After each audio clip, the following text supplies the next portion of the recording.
Outstanding performance by team India. കുറെ അധികം റെക്കോർഡുകൾ ഇന്നലെ പഴങ്കഥയായി. എന്തൊക്കെയാണ് നമുക്കൊന്ന് നോക്കാം. 283 എന്ന റൺസ്, അതെന്ന് പറഞ്ഞു കഴിഞ്ഞാൽ ഇന്ത്യയുടെ സെക്കൻഡ് ഹയസ്റ്റ് ടോട്ടലാണ്. ഔട്ട്സൈഡ് ഇന്ത്യയുടെ പുറത്തുള്ള ഏതെങ്കിലും ഒരു രാജ്യത്തിലെ ഏറ്റവും ഉയർന്ന സ്കോർ, സൗത്ത് ആഫ്രിക്കൻ പിച്ചിൽ ഏതെങ്കിലും ഒരു രാജ്യത്തിന്റെ ഏറ്റവും ഉയർന്ന സ്കോർ. ഇതിനു മുമ്പ് 258 വെസ്റ്റ് ഇൻഡീസ് നേടിയത്. അത് പഴങ്കഥയായി.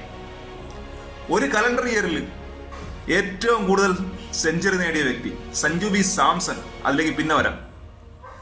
സഞ്ജു സാംസണ് ശേഷം കൺസെക്കറ്റീവായിട്ട് സെഞ്ചുറി നേടുന്ന രണ്ടാമത്തെ ഇന്ത്യൻ പ്ലെയർ തിലക് വർമ്മ. അതുകൂടാതെ ഓവറോൾ രാജ്യാന്തര തലത്തിൽ 5ാമത്തെ പ്ലെയർ. ഇന്ത്യയുടെ ഏറ്റവും വേഗതയേറിയ 200 റൺസ് 14.1 ഓവറിൽ ഇന്നലെ പൂർത്തിയാക്കി. ഒരു മാച്ചിൽ ഏറ്റവും കൂടുതൽ 6 22. ഇന്ത്യയുടെ തന്നെ റെക്കോർഡ് തിരുത്തി 23 ആക്കി. അത് ഇന്ത്യയുടെയാണ് ഈ റെക്കോർഡ് കേട്ടോ. രാജ്യത്തില് സിംബാബ്വേയാണെന്ന് തോന്നുന്നു 27 6 ആണ് ഒരു മാച്ചിൽ നേടിയത്. അത് ഏതോ ഒരു ടെസ്റ്റ് പദവി ഇല്ലാത്തൊരു രാജ്യത്തിനെതിരെയാണ്. ഇന്ത്യയുടെ second wicket partnership, highest partnership 210 റൺസാണ് ഇന്നലെ അവർ നേടിയത്. ആര്? സഞ്ജു സാംസൺ, തിലക് വർമ്മയും. അങ്ങനെ കുറെ അധികം റെക്കോർഡുകൾ തിരുത്തപ്പെട്ടുകൊണ്ടാണ് ഇന്നലത്തെ മാച്ച് അവസാനിച്ചത്. കഴിഞ്ഞ എന്റെ വീഡിയോയിൽ ഞാൻ പരാമർശിച്ചിരുന്നു സഞ്ജു സാംസൺ കണ്ടീഷൻസ് അനലൈസ് ചെയ്യണം എന്നുള്ള കാര്യം. ഇത് കൃത്യമായിട്ട് അദ്ദേഹം ഈ മാച്ചിൽ നമ്മൾ കണ്ടാണ്. മാർക്കോ യാൻസന്റെ മുമ്പിൽ കഴിഞ്ഞ 2 ഇന്നിംഗ്സിലും അദ്ദേഹം ഡെക്കായിരുന്നു. പക്ഷെ ഈ ഇന്നിംഗ്സിൽ മാർക്കോ യാൻസന്റെ ഓവറിൽ ആ കണ്ടീഷൻ ആദ്യം ഒന്ന് അനലൈസ് ചെയ്യാൻ വേണ്ടി അദ്ദേഹം കുറച്ച് സമയം ക്രീസിൽ സ്പെൻഡ് ചെയ്തു. അതാണ് ഇമ്പോർട്ടന്റ് ആയത്. ആ ഒരു ഓവർ തള്ളി മാറിയതിനു ശേഷം പിന്നെ അദ്ദേഹത്തിന്റെ സ്വതസിദ്ധമായ ശൈലിയിൽ ഹിറ്റിംഗ് എബിലിറ്റി കാഴ്ചവെച്ചു എന്നുള്ളതാണ് പിന്നെ നമ്മൾ കണ്ടത്.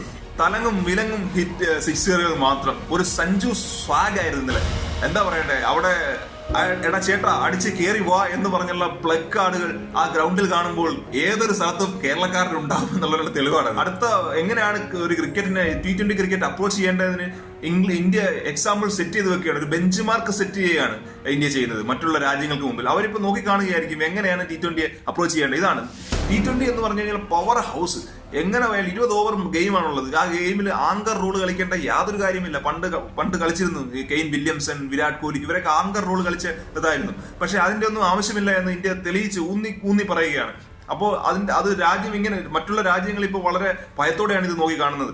അതുകൂടാതെ സൗത്ത് ആഫ്രിക്ക എന്ന് പറഞ്ഞു കഴിഞ്ഞാൽ നമുക്കറിയാം കുറച്ച് പ്ലേയേഴ്സിന്റെ ഒരു വലയത്തിനുള്ളിൽ കിടന്ന് കറങ്ങുന്ന ഒരു ടീമാണ്.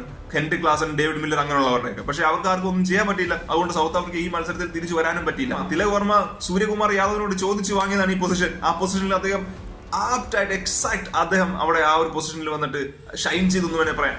അപ്പോൾ ഇനിയുള്ള ഇന്ത്യൻ സെലക്ഷൻ കമ്മിറ്റിക്കാണ് ഈ ഒരു വലിയൊരു ഹെഡേക്ക് വരാൻ പോകുന്നത്. കാരണം ആരെയൊക്കെ സെലക്ട് ചെയ്യും T20 മാച്ചസിൽ. കാരണം ഇതൊരു ബി ടീമാണ്. ഓപ്പണിംഗ് പൊസിഷനിൽ ജസ്വാളും ശുഭ്മൻ ഗില്ലുമായിരുന്നല്ലോ ഇരുന്നത്. ഇനിയിപ്പോ ഇവരെ കൊണ്ടുവരാൻ പറ്റുമോ? സഞ്ജു സാംസണെ പുറത്തിരുത്താൻ പറ്റുമോ? അല്ലെങ്കിൽ ഋഷഭ് പന്തിനെ കൊണ്ടുവരണോ എന്നൊക്കെയുള്ള പല കാര്യങ്ങളും ഇനി അവർക്ക് മുമ്പിൽ ഒരു ഹെഡേക്കാണ്. പക്ഷെ ഞാൻ ഉറപ്പിച്ചു പറയുന്നു, സഞ്ജു സാംസണെ ഇനി മാറ്റി നിർത്താൻ പറ്റത്തില്ല. നിങ്ങൾ സ്കാം 1992 എന്ന് പറഞ്ഞൊരു സീരീസ് ഉണ്ട് നമ്മുടെ ഹർഷദ് മേത്തയുടെ. അതിൻ്റെ അത് ഹർഷദ് മേത്ത ഒരു ഡയലോഗ് പറയുന്നുണ്ട്. അതായത് അടിക്കുന്നെങ്കിൽ ചന്ദ്രനിൽ പോകണം, അല്ലാന്നുണ്ടെങ്കിൽ 0. അത് തന്നെയാണ് സഞ്ജു സാംസന്റെ കാര്യത്തിൽ സംഭവിച്ചിരിക്കുന്നത്.